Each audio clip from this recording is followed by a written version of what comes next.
আমার রাজনীতি দেশ এবং জনগণের স্বার্থ রক্ষা করার রাজনীতি। বিএনপির রাজনীতি জনগণের জীবন মান উন্নয়ন এবং স্বনির্ভর বাংলাদেশ গড়ার রাজনীতি। প্রতিটি পরিবারকে স্বনির্ভর করাই আমাদের রাজনীতির লক্ষ্য। প্রতিটি পরিবারকে স্বনির্ভর করার মাধ্যমেই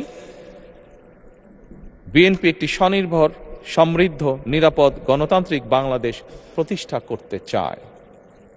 এই লক্ষ্য অর্জনে আমি জনগণের সমর্থন এবং সহযোগিতা চাইছি।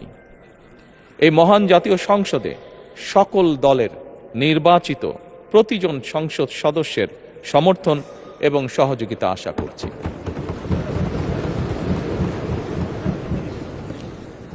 সম্মানিত সংসদ সদস্যবৃন্দ, আমি বিশ্বাস করি আমাদের দল কিংবা মত কিংবা কর্মসূচি ভিন্ন হতে পারে, কিন্তু তাবেদার মুক্ত, ফ্যাসিবাদ মুক্ত একটি স্বাধীন, সার্বভৌম, নিরাপদ, স্বনির্ভর বাংলাদেশ প্রতিষ্ঠায় আমাদের মধ্যে কোনো বিরোধ থাকতে পারে না, বিরোধ নেই।